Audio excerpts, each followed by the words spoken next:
The moment I step over the threshold, someone says it like a verdict. The stinky country girl is here. It slides across the ballroom like a dropped fork, small, metallic, conspicuous. I feel it more than hear it, a hush of amusement, an inhale of approval for the joke. A woman in pearls bites her lip to hide a smile. A man with a slick part grooms the air with the back of his hand. The chandeliers glitter like a constellation somebody paid for. I am wearing boots. They click on marble that has never known field dirt, and never will. The sound of leather on stone is a thread I follow into the room. It keeps me steady. They expect me to flinch. Maybe they expect me to scuttle back to the kitchen with my tail between my legs. That would have been the script they wrote for the small-town girl who left with a duffel and $2 in her pocket. It would have been the comfortable, comic conclusion that lets everyone go back to their hors d'oeuvres and their small talk. Except I did not leave like that. I left because staying would have been a slower, angrier erosion. I left because I had no use for being underestimated if I could help it. I left to see what would happen if the one who everyone had pronounced insignificant learned how to build, quietly and properly, something that could not be mocked away. My name is Bethany Burns. I own this hotel, the Monarch. It still smells of lemon and a little of bleach under the polish, and the wallpaper in the lobby is dated by 1,000 tiny sons of hands who have checked in and checked out. I keep my boots for the days I want to remember where I came from, and my hands for the days I need to prove it. Sloane Whitmore stands to my left, the woman who said it. She has the practiced bright laugh of someone whose life is a highlight reel. Her hair is a careful cascade, her dress an engineering feat. She leans toward Garrett, my brother, and whispers again with those small eyes that move like surveillance cameras. Garrett laughs because he likes the echo of that kind of approval. He still likes being the boy on the pedestal. The engagement ring on his finger catches the chandelier light and throws it into me like a spotlight. My mother claps with the other matrons and applauds my as part performance, part relief. Patricia Burns has always been a woman allergic to plainness. Years of polishing a social life she did not earn have made her exquisitely practiced at embarrassment's erasure. She does not look at me, she does not have to. I move through the room the way a person moves through a minefield, with intention, with awareness, not with fear. I pass the champagne fountain and the bubbles make a sound like 100 tiny laughs. The valet in his black tie tips his head as if he recognizes me. Wesley, my general manager, stands off to the side holding an espresso tray like a shield. He meets my eyes and offers a small professional smile that is also a vow. If you like stories about underdogs who get the last word, consider subscribing. They say I smell like the farm, like something better left out of society. I smell like the lemon polish on the banquet tables and the fabric of a well-tied bow. The truth tends to get lost in the scent of assumptions. Back then, when I left town, the world was both smaller and larger than it is in stories. I had a room to clean and a throat that learned to swallow pride. I scrubbed tile until my knuckles looked like old parchment. I learned the exact temperature to sear a steak so the juices would not run. And I learned how to read a guest by the way they arranged their toiletries. Hospitality is a language of anticipation. You learn to speak it with an eye for quiet transactions. I arrived at the Monarch with less capital than courage, and somehow left with both. There is a list of practical things between the first deposit and a final mortgage. Better beds, a manager who is more loyal than legal, a set of accounts that show profit over time. More than that, there is patience. You do not fake 10 years of good reviews on Yelp. You earn them. People trust you because you remember their name, and because the heat is always on, and because your staff does not cheat the breakfast buffet. They think they are seeing me now as the country girl, an insult wrapped in a familiar phrase. What they do not know is that being underestimated was an advantage. It let me work under the radar while my competitors posted ribbon-cutting photos. It let me take guests whose expectations were modest and make them return as advocates.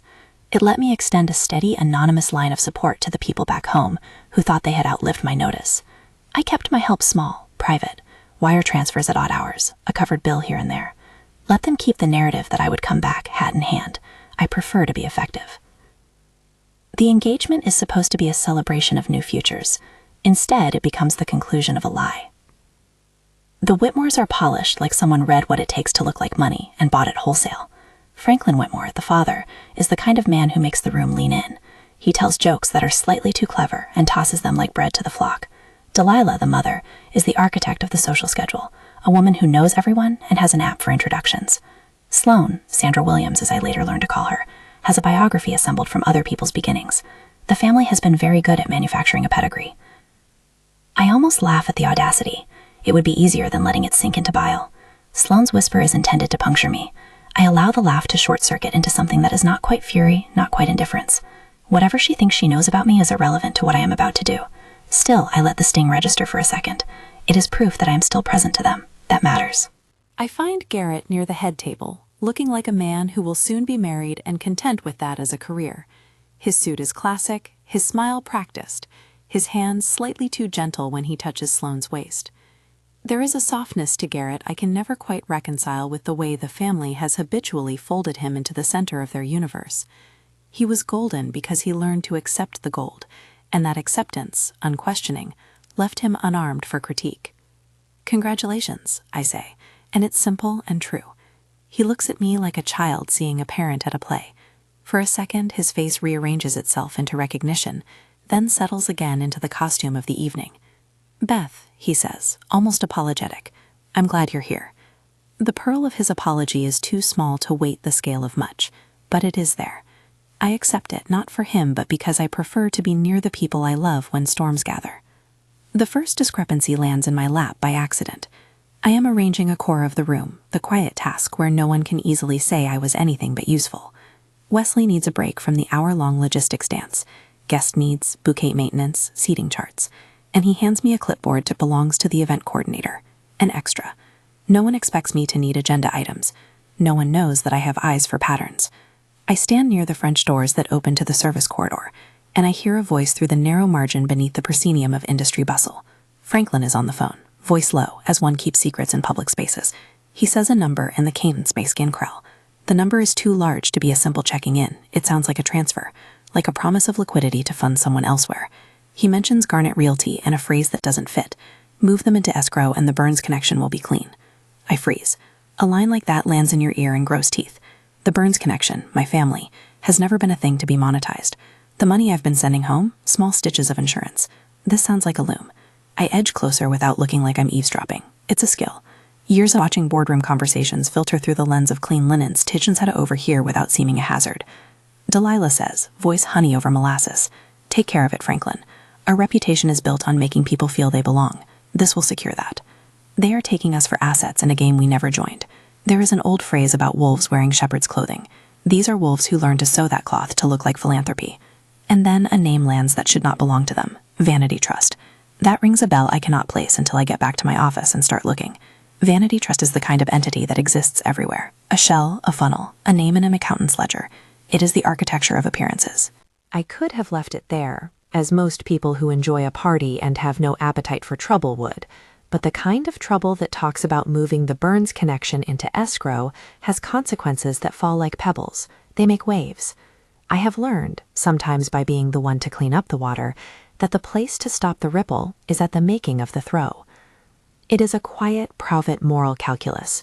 My family doesn't have the distance or the sophistication to see what this is. They think Sloane is giving Garrett the world. They will not see the fine print. They won't understand how a trust can be a trap. So I do the only plausible thing. I start to collect small facts. Naomi Delaney is the sort of person you hire only after you think everything else might be broken. She is a forensic accountant with a laugh that surprises you because economy makes her a lighter. Naomi reads ledgers like other people read tea leaves. When I email her, it is 3 a.m. and the room outside my window is all sleeping rectangles. She answers in an hour. Rebecca Thornton is a lawyer with a stare that clarifies the air. She does not offer comfort, she offers options. When I tell Rebecca that I suspect misdirection, she does not gasp, she prepares questions. Wesley enlists the staff like a captain who knows his crew. Housekeeping watches for unusual tray orders and odd card signatures. The night porter keeps an eye on guests with forlorn luggage. I don't recruit vigilantes, I recruit observers. The law, I tell everyone, will need the facts, so we gather facts. You might think it's dramatic to hunt for paper in the middle of a celebration. It isn't dramatic, it's methodical. I go to the back office under the guise of wrapping a last-minute place card. The manager has left a stack of vendor contracts open by mistake. A fax sits like a lost animal on the credenza. I do not read a page I am not authorized to read, but the name Garnet Realty stitches itself across the corner of a contract in a font that makes the paper whisper. Naomi confirms something my gut had already started to believe. The Whitmores have a history of creating the appearance of investments. Development projects with beautiful renderings, press releases, checkered entity names that yield little and move large sums through offshore accounts. There is a pattern. The pattern is not illegal at the outset. People can form trusts and shell companies. The problem is in the company they keep and the promises they make to people who believe in the photograph of prosperity. Beth, she says over the phone in that deliberate voice that makes complex transactions feel like a simpler fault line. This is not an amateur operation. We're looking at a sophisticated moving of funds. If they're tying your family's name to it, that's more than a con. That's predation. I think of my mother's hands when she first learned to hold her social script. Polished, precise, anxious. I think of Garrett's way of being lovable and untutored in cunning. I think, too, of the little wires of support I made for them, tiny payments into accounts with names they would never notice. They assumed I was a maniacal spender. Instead, I was an insurance policy. Small money for big peace. Rebecca meets me at the back of the ballroom under the pretense of checking on a contract signature. Her black coat smells faintly of coffee. She listens without interrupting, which is her style. Let the facts sit until they make a shape. We don't make arrests on supposition, she says, but we can assemble enough to force an inquiry. We can present a sealed packet to an agency. If there's coordination with a federal investigator, it will have to be precise. They will want to control the narrative. Will they want to execute arrests tonight? I ask. The question is not because I want spectacle. I want to protect my family from being a headline and a target for an emotional sucker punch. Not tonight, Rebecca says, unless you hand them proof of immediate harm. And for that, we will need documentation that ties people, funds, and intent. We will need Naomi's report. We will need seals. That word, seals, feels final. There's a bureaucracy to justice that makes you both grateful and impatient. I do not like waiting, but I also like lawfulness. The alternative is to become what they are, and I will not. Naomi works in a rhythm that is obsessive and kind. She moves through public records like a miner with a metal detector, listening for the little chime that says something useful. She finds a series of transfers, a family trust whose beneficiaries change like scenes in a play. She finds filings with names that match Sloane's aliases in other states. She sends me photographs of documents that, when you hold them against a light, look like a confession without the ink. Signatures that reappear, addresses that trace back to a single forwarding service, contracts that promise returns on parcels of land that never existed. You should be careful being the one who raises this in public, Naomi says. They have money for a story. They have people to tell it. You need the facts to be unassailable. I sleep badly that night. The Monarch, in the hours after the guests go, is a place of incandescent exhaustion. The chandeliers look like the eyes of a stadium. I sip coffee in the manager's office and roll a USB stick between my fingers until the plastic edge is warm. The stick holds a copy of Naomi's findings, Rebecca's notes, and a timeline that reads like a map of where we need to step. I name it in the file system with the kind of blandness that makes it less conspicuous, slidedeckfinal.ppx, because drama is sometimes best funded by plain labels. Recruitment is practical. I need the AV technician to be neutral and competent. He is, and he is overbooked. I call in a favor from a hospitality colleague, a man who owes me more than a handshake from a prior conference when my hotel took his morning coffee break. He brings the technical skill. Rebecca calls an old clinic contact and secures a sealed letter for chain of custody. Naomi emails me a certification she notarized that morning, stating the evidence was retrieved from public servers and private disclosures with time-stamped confirmations. The plan sounds cinematic when we talk about it in the margins of the ballroom. Replace the slideshow, someone says. Show the documents. Let them see. It is cinematic, but it is also sensible. If someone is creating a fiction of wealth, you don't answer gossip with gossip. You answer with documents that have stamps and signatures and the ability to force agencies to respond. I am not looking for a moment to humiliate my family. I am looking to stop them from being exploited. The moral balance of that line is a tightrope. I think of revenge as a dark and tempting river. I am walking beside it, and I will not wade in. I want the truth to be the thing that acts, not me acting in place of the law. Garrett does not know. He believes in pretty gestures. Patricia believes in belonging. I keep my counsel for their sakes. But staying quiet does nothing if the quiet allows harm. The week is a crossing. We prepare dossiers. Wesley and I comb through guest lists for people who might be compromised. He runs the staff through the notion of not correcting the Whitmore's narratives in public. Let the truth speak when it is ready. Naomi draws a line that makes my stomach do a slow turn. You need direct, undeniable linkage. This isn't about rumor. It's about bank records and names. If you have photographs of Sloane under another name with past victims, that helps. We gather photographs like evidence of a life that is stitched together of other people's threats. Sloane's smile is in 2 states, the engagement glow and the older, worn smile from a photograph Naomi uncovers in a forum of an earlier real estate seminar under the name Sandra Williams. The timestamps make a map of movement. The money makes the line. I am not naive about theatrics. The idea of showing someone their face in fraud is not enough. The room must understand the ledger of deceit in the same instant. People react to images before they parse words. So we assemble the sequence: personal photos, alias documents, public filings, bank transfers, and finally a short, neutral letter from a federal agency acknowledging they have opened an inquiry and will follow up. The letter is not a conviction. It is a legal door that opens and lets attention in. There is a moral thrum in the planning that sits under everything. If I do this, I will not be loved for it by my mother. She will feel exposed. She will be angry. Garrett will feel betrayed. part of me wants to say to them both, I did this to protect you. But I also know that protection looks like betrayal from the inside. I sleep with the USB under my pillow because there is no safe deposit box that can be trusted in an emotional emergency. I do not like the superstition of it, but it is there because I like the safety of proximity. On the day of the engagement, I rehearse neutrality like a prayer. I watch Sloane as if she were an actor on a stage I once loved to study. Her pauses, her practiced gasps, the way she arranges her napkin so hands look elegant. I imagined for a second what it would be to forgive her for being clever enough to fool people. Then I think of the names and the bank account numbers. Forgiveness is complicated when it has been bought. There is a tiny, domestic moment that returns to me during the setup: the necklace. It is an old family piece, a locket that once held a photograph of my grandmother. My mother had pawned it for dresses and politics of belonging. A year ago, I had it cleaned and put it in a box in my desk. It is not about the value. It's about the thread of inheritance, the small physical history the family can touch and pass. Patricia wore it last night as if it were a coronet. The necklace becomes the symbol I watch, how easily it's traded, how casually it is perched on a borrowed life.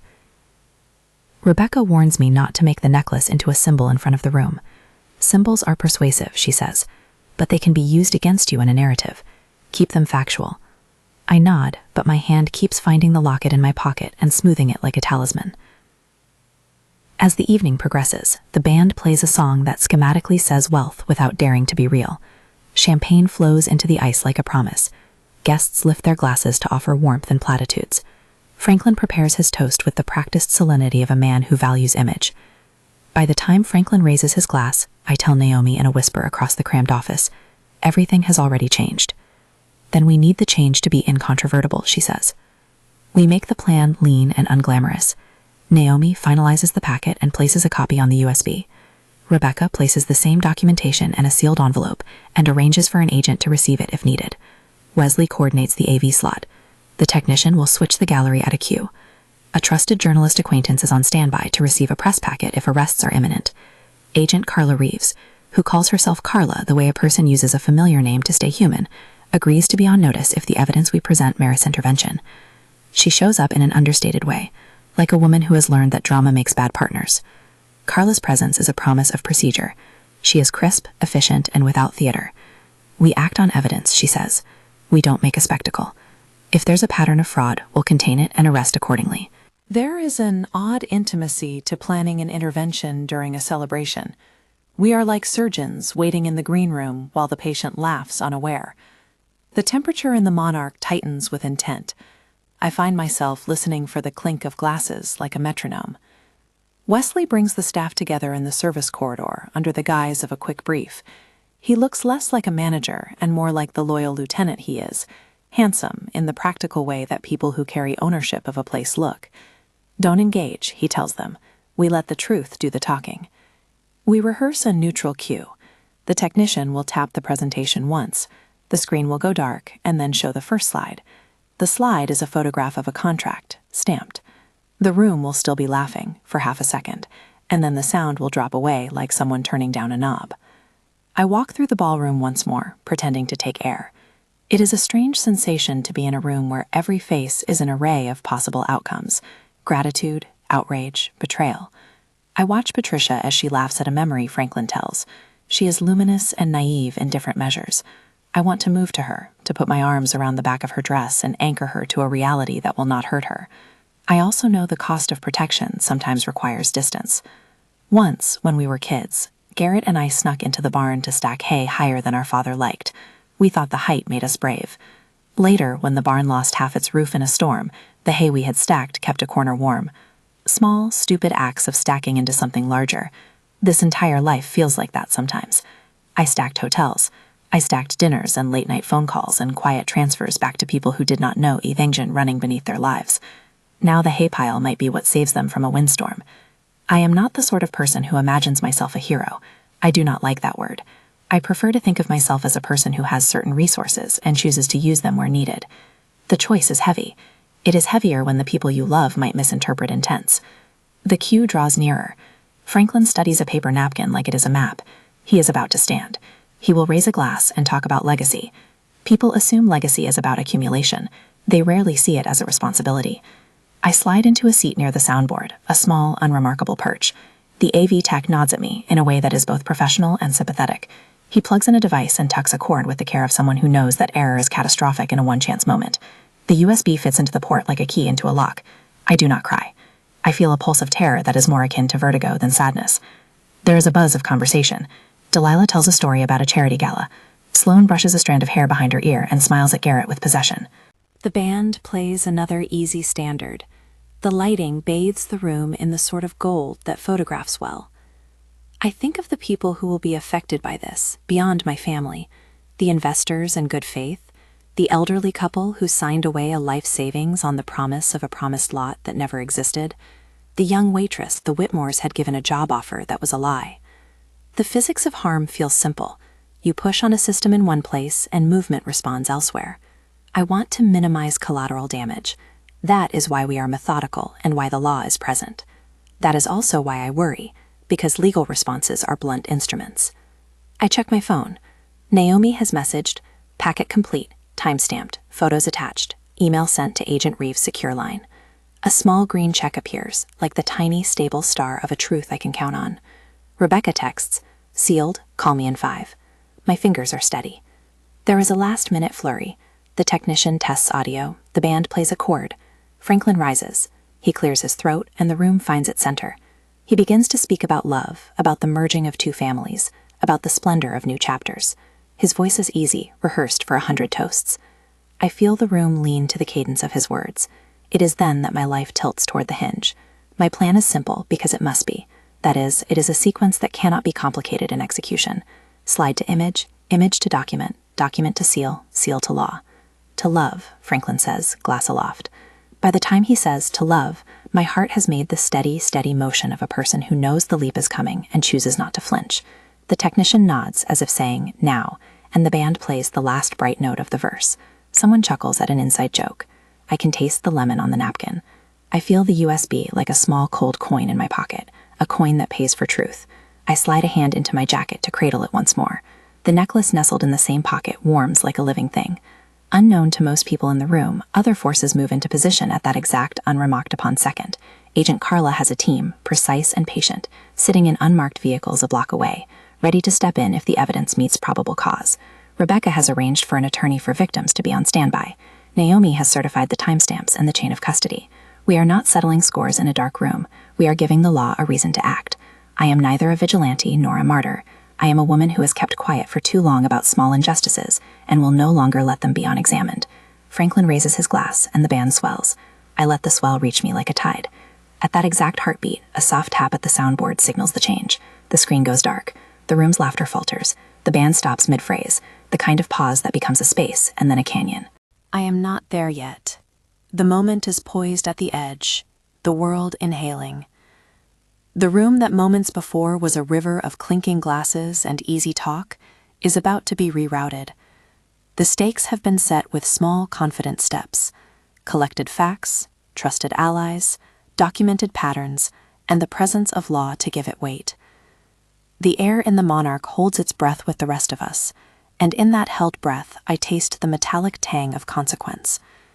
The necklace in my pocket feels simultaneously heavy and light. The boots against the marble at the entrance have made a path I will not deny.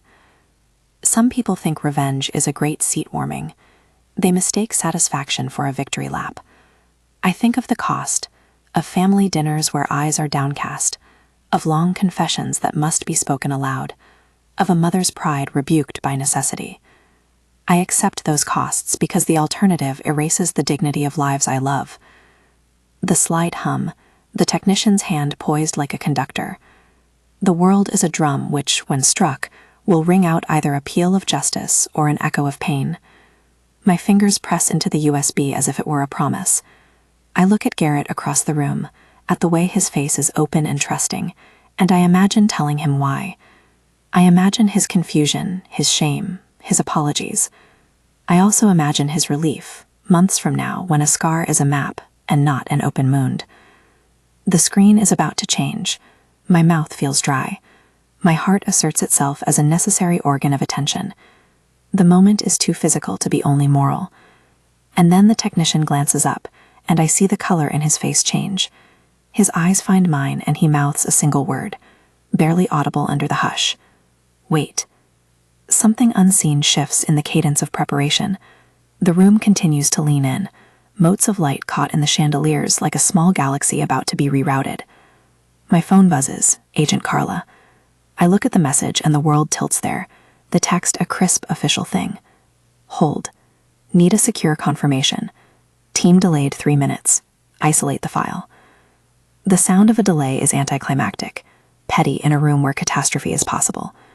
But it is also an act of jurisdiction. It is the law reminding me that process must be honored and that haste makes evidence brittle. It is not drama, it is prudence. 3 minutes. In that tiny window, the room rearranges into a different ordering of possibilities. People cross legs, someone laughs nervously. Garrett's hand tightens in Sloane's. Patricia looks toward me briefly, recognition and confusion flickering across her expression like a faulty light. The necklace in my pocket feels like a live coal. I think of the people who will read about this later and decide what they want to decide. I think of the victims who have not yet found a voice. I think, too, of the moral geometry of the whole thing. The decision to make truth public is not only a decision to correct a lie, it is a decision to invite pain into the middle of an otherwise comfortable night. My hand rests on the seat as if to anchor myself. I do not move. I am not a person of rash action. I am a person of measures. My chest tightens with a mixture of anticipation and the kind of sorrow I feel when a planned kindness requires a blunt instrument. Wesley stands in the service corridor and watches me through the half-open door. He looks like someone who knows the cost but also knows why it must be paid. The band plays a gentle prelude. The crowd's conversation hums at a low frequency. The technician breathes once and then twice. Hold, I whisper back without meaning to, the word a pact. The monarch holds its breath with us. The air is thick with the glitter of fake fortune and the quiet of impending exposure. The necklace warms against my palm. 3 minutes stretch and fold into themselves like a map being closed. I have held enough speeches to know that publics are unpredictable. I have hosted weddings where vows unspooled into confessions. I have seen people choose each other in front of a room and then dissolve in private. What we are about to do is not about spectacle. It is about making an architectural change in the world of a family, a scaffold made visible, so that it can either be used to reconstruct or to be taken down properly. My phone buzzes again. Naomi. One more check. Banks reached, confirmation on transfers, attachments ready. Agent says hold until physical warrant delivered. I read the words and feel them as weights on a scale. Wesley slips me a glass of water as if to anchor handedness. The liquid steadies me in the way small, practical things do. The necklace sits like a witness in my pocket. Garrett laughs at something Sloane says, and there is a grief in my chest like the soft bruise from a careless fall. When you stand at the edge of necessary action, you learn that courage is mostly just endurance of the unpleasant. You steel yourself not by grand speeches, but by the refusal to turn away. The room waits with us. The cliff does not move. The technician's finger hovers. The law is finding its own timing.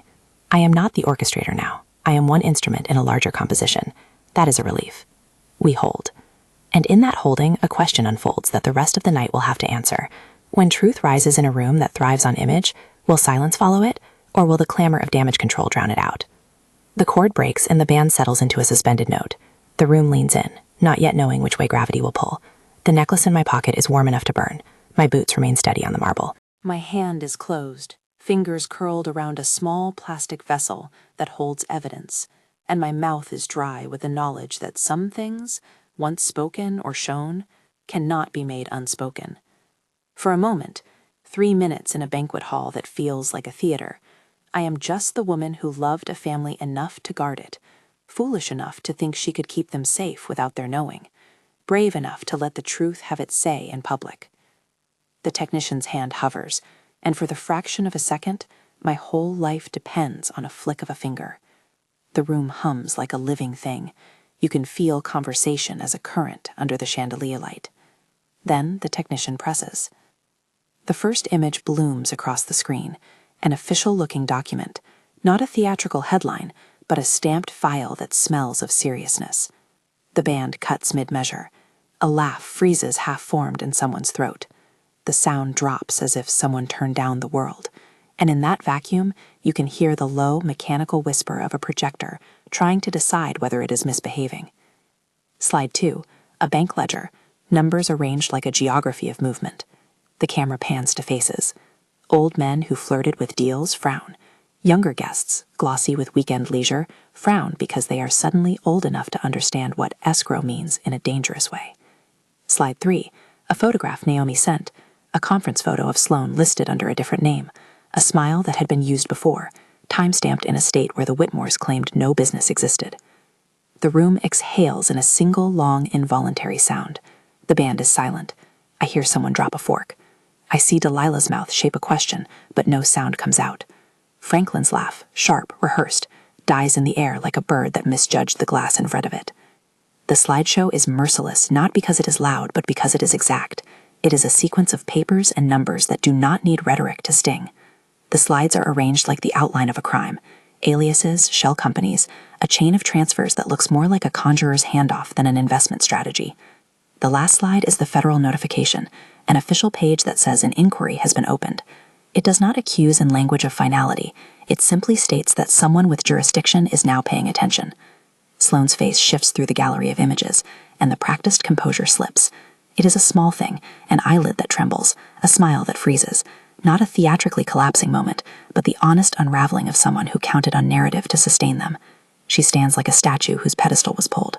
For the first time in decades of performance, she appears raw. Who did this? She spits the question at the room like a weapon, but it lands slack. People glance at each other, trying to piece the root of this interruption. They look for an adversary, for drama. They do not expect the adversary to be the woman who keeps the hotel lights on. Garrett's face is a map of slow recognition.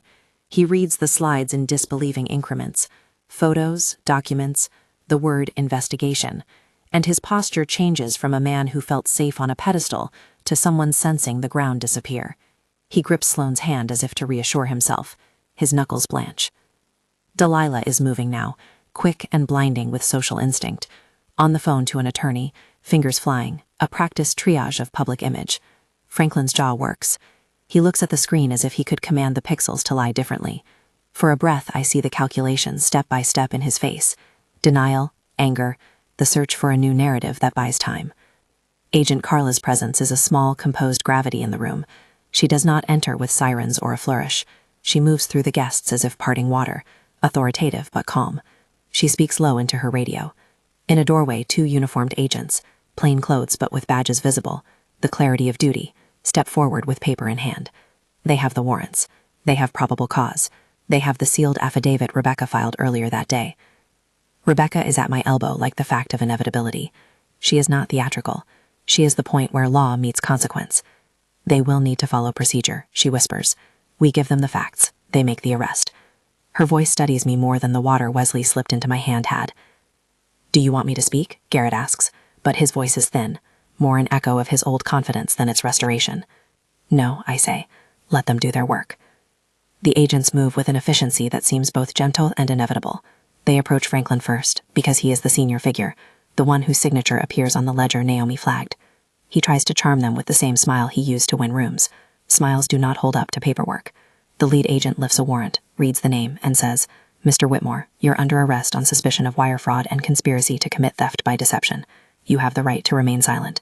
The words are ordinary, but they rearrange the evening like tectonic plates. Delilah freezes, then crumbles into a high, sharp statement of disbelief that makes the chandelier shiver with a human sound. Her apologies to anyone who will listen are immediate and public. This is a misunderstanding, she tells a woman who once invited her to a charity committee.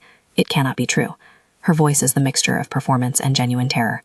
Franklin resists for a moment in the way of men who think that force of personality can alter legal reality. The agent remains patient. The cuffs are applied. There is no dramatic tussle. There does not need to be.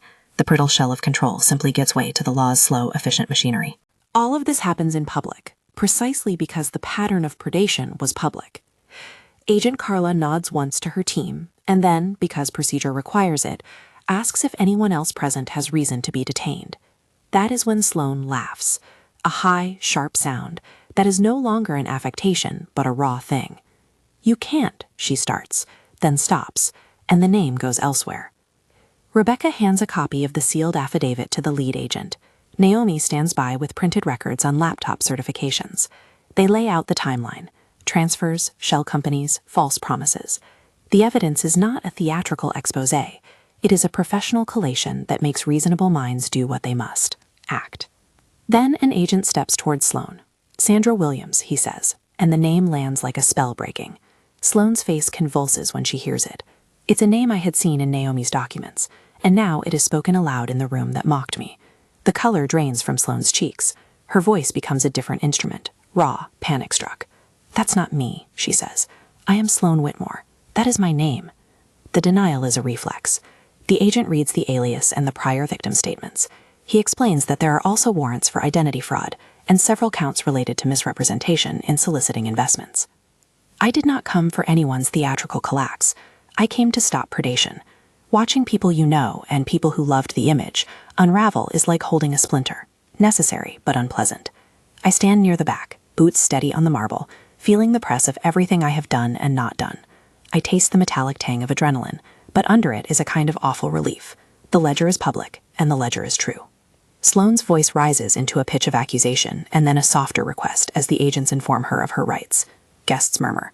Some reach for their phones. Others hold hands across tables like small acts of comfort. Garrett's face is unreadable for a time. Then he exhales as though a breath he didn't know he was holding finally let go. When Franklin is led away, his eyes meet mine briefly. An old, complicated thing. There is a look I have seen before in photographs. A man who assumed he could make narratives stick. For a moment, I see my mother in his expression, fierce in her performance, soft in her private regrets. The connection is a flicker, not a reconciliation. The press that had been on standby in the service alley now presses forward like curious birds. An acquaintance of mine, the journalist I asked to be ready, stands with a notebook, eyes earnest. She understands the ethical line Rebecca insisted on. The report must emphasize that an inquiry is open, that arrests have been made based on probable cause, and that due process will determine final outcomes. Garrett does something small and decisive. He lets go of Sloane's hand. It is a gesture so quiet it could be missed if you blinked, but it says everything. He will not cling to an image that harms his family. He looks at me then, and for the first time that night, there is no costume between us. His eyes are wet and honest. "Beth," he says, voice tight, "I didn't see it. I didn't know. I'm sorry." The sort of apology that can still say "I didn't know" without excusing it. It is half a confession, half a plea. I find myself able to answer without theater. "I know," I say. "You loved the idea of being rescued. So did she." The words are not harsh, they're factual. He looks at me like a man who has been called back into the room of his life and now sees the walls for the first time. Tears slick his cheek. It is not a parade. It is human. Patricia stands like someone struck by a corroding revelation. She had worn the family necklace all night like a badge, unaware it would become a symbol in a storm. She moves toward me with the uncertain grace of someone who realizes she has been both victim and participant in the theater of the Whitmore's illusion. There is a rawness in her face I have never seen in polite company. Shame, surprise, the sudden collapse of the social scaffolding she relied on. "Bethany," she says, as if calling me by my full name could anchor what is dissolving. "Why?" My mouth has 100 answers, and none of them feel adequate. I could say, "I did this to protect you." I could say, "I did this because I could not watch you be taken." I could say, "I was angry." Instead, I hold the necklace between my fingers and let the locket speak for me. I reach out and take the chain from around her neck in a motion that is neither violent nor theatrical. The locket is warm and familiar. My fingers find the hinge. I do not pry it open in public. That would be spectacle. Instead, I steady it in my palm and turn my head to Garrett. "This belonged to our grandmother," I say. "We can keep what she taught us." Patricia's face collapses into a soft human thing, no longer the married woman who knew the committees and the correct eyelashes of social life, but my mother. She grasps my hand for a moment and then releases it like someone making room for the truth. "You did this for us?" she asks, tiny. Her voice has the brittle beauty of a person who suddenly knows the cost of being loved incorrectly. "I did what I thought would keep you safe," I say. "I kept it quiet to spare you the shame I thought would follow." The confession is small. It is honest. Wesley comes up behind me and lays a hand on my shoulder. His presence is practical and steady. "It worked," he says softly. "They are in custody. The agency will follow through." The next hours are a blur of statements, of signing affidavits, of Rebecca walking the family through what will happen next. Searches, interviews, the slow work of a prosecutor deciding whether to indict. There are no dramatic verdicts at a banquet. There are only forms, rights read, and the tight, careful language of law. Agent Carla assures Patricia that being victimized does not make her complicit. "We understand how victims are targeted," she says. "We'll treat you with care. We'll explain every step." Her voice is businesslike and compassionate in a way that makes me grateful for structures I once resented for their slowness. After the arrests, there is an odd, stunned calm. Guests drift away in smaller knots than they arrived with. The band packs up in minutes.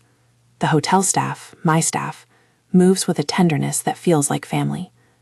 The Monarch, which had been a stage for people to show up as they wanted to be seen, snaps back into its ordinary role, a place of beds, coffee, and clean towels.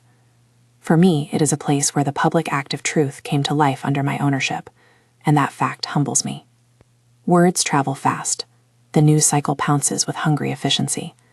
My anonymous transfers, small stitches of help I had made for years, become a topic of curiosity the next day. Some people frame my actions as dramatic, some call me reckless. I accept that nuance. I am not interested in sainthood. I am interested in safety, accountability, and the slow, careful work of rebuilding. Garrett moves through the aftermath like a man rediscovering the floor under his feet. He visits the detained couple in the holding center, only to offer a statement and then leaves. He begins therapy, first as a step his mother insists upon, and later because he sees how his own preference for being loved altered his capacity to judge people around him. His apology to me is repeated over weeks in small forms.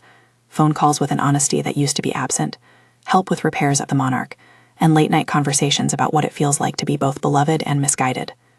Patricia moves into counseling with halting, sincere steps. It is not dramatic at first. She misses parties and avoids the committee's calls, but gradually she discovers that there are other versions of herself that are not dependent on applause.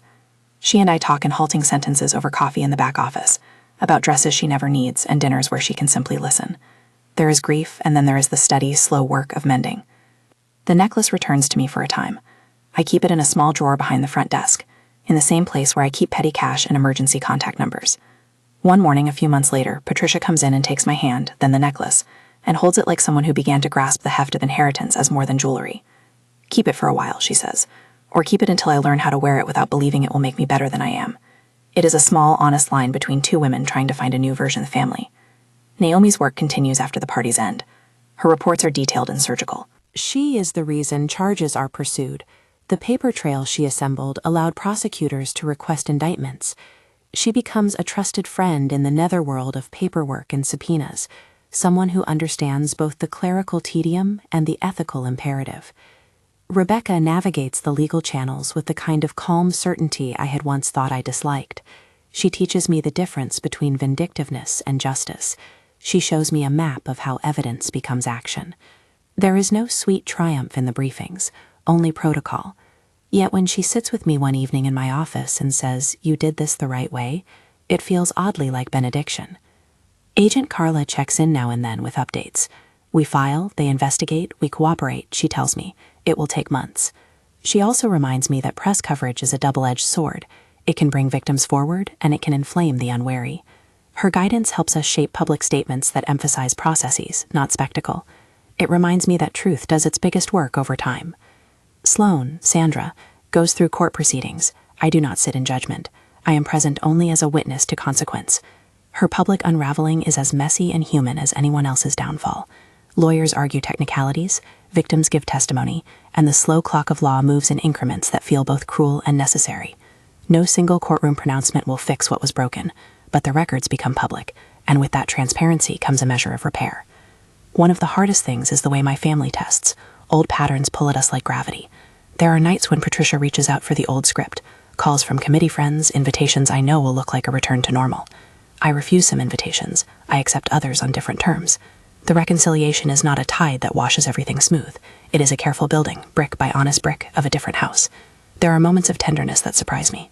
Garrett and I share a hamburger in the Monarch's quiet kitchen long after the dining room lights go down. It is a small ritual, grease and bread and a conversation without cameras. He asks me questions that are not performative. He asks, "How did you know?" and "Were you afraid?" and "Do you forgive me?" I answer not with absolutes, but with the complicated truth. Yes, I forgive you enough to rebuild. No, I will not forget. The scholarship begins in winter, a quiet thing hatched from the dust of the year. It is called the Monarch Fellowship, practical funds for young people from towns like mine to get training in hospitality, business, and financial literacy. We fund apprenticeships and mentorships. We are modest at first. One room refurbished for a trainee, textbooks bought, a mentor salary that is the sort of dignity that does not show up in glossy brochures. Nicole is the first recipient. She is a young woman who arrived to work the breakfast shift with a bright, tired face, and the kind of determination that knows what it is to stretch $1 until dawn. She brings her mother to pick up a scholarship letter and cries when she reads that they will cover a certificate program in hospitality management. The Monarch gives her the sort of ticket out that does not cost shame. I watched Nicole at breakfast one morning months later. She moves like someone who has learned both the pallor of small kindnesses and the mechanics of professional service. She laughs easily with guests and has the good habit of placing a napkin with the same care I taught Wesley to expect. I feel something like pride that is not vainglorious. It is the satisfaction of a plan executed, not for spectacle, but for human consequence. There are journalists who never let go of the story's drama. Some write that I orchestrated a public humiliation, that I enjoyed the spectacle. They do not know the nights I slept with the USB under my pillow or the weight the necklace had in my pocket. They do not see the way I sat on the steps of the holding center for a moment afterward and let tears come because even necessary actions hurt people I loved. One op-ed piece called it the room that learned to be quiet, and I keep that phrasing. It is not a perfect summary of all that happened, but it captures the oddness of the moment. A crowd that had been buoyed by image stopped mid-gasp and listened to facts. The silence that followed the slides was not just the absence of noise. It was the presence of attention, the kind of attention that justice needs. I am not a person interested in revenge. I am interested in restitution. Where possible, the Whitmore's accounts were frozen and assets reviewed. Some victims received small restorations through civil suits and settlements. That is not a clean fix. Many losses were not recoverable. Some lives had been rearranged by deception in ways money could not right. But the law acted, and acts have consequences that speak over time. In the months that followed, the Monarch became a quieter place for me. I returned to the rooms, to the inventory lists and the guest complaints, to small managerial details that feel like the heartbeat of a life. I rebuilt committees in the hotel that were about education, about training, about making sure that other small towns did not hand over the keys of their pensions to paperwork that looked like hope. There were awkward social moments. People who had once applauded Patricia's social status now avoided long lunches. Some friends could not reconcile what had been and what was. We moved through those absences with the compasses of need and choice. Patricia learned to say no to a charity dinner if the guest list did not feel safe. Garrett learned to ask before he believed. And I learned that saving people often costs small things. A friendship here, an invitation there, the illusion of a family that never asked hard questions. On a sunlit morning sometime after the trial's initial hearings, I walked the Monarch's back stairwell and found a small bouquet tied to the handrail with a note, "For the woman who keeps the lights on." No signature. Wesley shrugged when I showed him. "Someone anonymous," he said, "probably someone who still believes in you." I put the bouquet in the lobby near the lemon-scented vase and thought of the first time I walked away from the farm with a duffel and $2. That night in the ballroom had closed a loop, an arc from mockery to a kind of witness truth. They mocked me at my brother's engagement. They expected a certain story. They were wrong. Being seen is not the same as being known. That night the room was silenced, not because of revenge, but because evidence demanded attention. In that silence, people glimpsed the truth, and for a while the room did not have words. Silence is a strange gift. It lets the heart rearrange itself. It forces listening. It makes people uncomfortable in ways that teach. Reconciliation did not come as a single tidy scene. It came in meals shared, in therapy sessions kept, in the small accountability conversations Garrett and I had over years. It came in Patricia admitting, aloud, that she wanted to be liked more than she wanted to be safe. It came in my mother crying, the way people do when the scaffolding they trusted falls away and reveals underneath the real architecture of their life. The Monarch continued to thrive not because of the drama that had played out in its ballroom, but because of the daily, unglamorous work of hospitality. We did renovations, yes, but also did a better job with our books, hired a compliance officer, started workshops about financial literacy for our staff. We turned our misfortune into learning, not vengeance, but prevention. At the end of the year, Nicole came to me with a cup of coffee and a simple report of her progress. I got an internship at a country inn upstate, she said, bright and nervous. She had a new confidence. They want me because of my training. I looked at her, the way she tucked hair behind an ear, the way she arranged silverware with both precision and care, and felt a satisfaction that did not need to be loud. It was a slow, clean joy. There are days when the old derision surfaces in headlines or in someone's careless remark about my origins. Someone will joke under their breath about the stinky country girl, and all I do is let the metaphor hang. The joke flattens in on itself when it meets the facts of my life. I have been underestimated so often that the energy spent in proving myself feels both familiar and tired. I've learned not to spend it on the people who never wanted to understand. Instead, I spend it on rooms and young people, and the small infrastructures that keep dignity intact. Sometimes, in the quiet after a long service, I go upstairs to a small rooftop garden that overlooks the city. I stand there with a cup of tea and think of barns and haystacks and the steady, practical work of stacking things so they survive wind. I think of that night, the click of boots on marble, the warmth of the locket in my pocket, the hush when the screens flipped, and I realize how tightly connected small, practical acts are to the chances of survival. If you had asked young Bethany when she scrubbed tile and learned to set a table, whether she imagined a day when she would stand in a chandelier-lit room and have the truth hush a crowd, she would have laughed and asked for a towel to dry a dish. But life is not only a straight line, it is a braided rope made of choices and the people who steady you. The cost of being the quiet person who held a file under a pillow was real. I lost a few illusions, a few invitations, and a certain casual anonymity I once enjoyed. I gained something else, clarity. I gained the satisfaction that comes from aligning means and ends, the kind of calm that inhabits someone who knows they did what they could within the boundaries of law and conscience. Months later, at a small breakfast table in the Monarch's sunny breakfast room, I handed Nicole a small envelope. Inside was a ticket to a hospitality conference and a note. Keep building, keep curious. Use the truth like a tool, not a weapon. She looked at me like a person seeing a door open. It felt fitting. Practical resources, not fanfare. Garrett visited sometimes to help with community outreach programs. Patricia started a small book club at the hotel focused on biographies of women who worked in commerce and kindness. Wesley kept a hotel running like the good general he is. Naomi and Rebecca became friends to the Monarch in ways beyond the legal.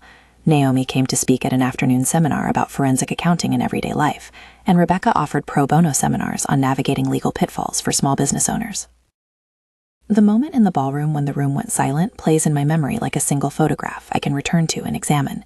It is an image with edges. The light, the screens, the cold coin of a USB in my pocket, the look on Garrett's face, the way Patricia's hand trembled around the necklace. It is not a trophy. It is a hinge. People ask sometimes whether I regret the way things played out.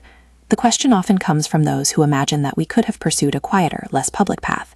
My answer is never simple. I regret the pain it caused those I love. I do not regret protecting the broader circle of people who would have been harmed. I regret that some things had to be exposed to do the right thing. But the moral geometry of the decision was clear to me. Secrecy was simpler, but dangerous. They mocked me at my brother's engagement because they saw the edges of me that fit a story they had written. They reduced me to a moment, a phrase, but the truth has a way of stubbornly rearranging narratives if you give it the proper form. Documents, timestamps, an ethical chain of custody, and law. When presented clearly, the truth silenced the room. The silence was not triumph, it was attention. And attention, in those minutes, did what mockery never could. It let accountability begin. There is no clean victory lap. There is only the slow work of repair. There are legal hearings, settlements, therapy sessions, late-night conversations, and a scholarship to pay a trajectory forward. There is a hotel that smells of lemon and linen.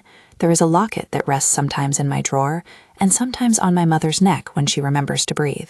There is a brother learning the shape of better decisions, and there are young people like Nicole making different choices because funds and mentorship were available. Those are the measures I keep. If you have the patience to stay with stories like this, subscribe and come back for more. I tell them because I know the sting of being underestimated, and because the quiet work sometimes needs company. Share the story if it moved you. Maybe someone you know needs a reminder that being small in others' eyes doesn't mean you are powerless. They mocked me in that chandelier-lit room. For a moment I felt the familiar burn of insult, the old script they loved. But the room went quiet when the truth was placed on the screen. Silence is not the end of a story. It is its beginning. It allows people to look and to choose. And sometimes choosing is the hardest and the bravest thing you can do.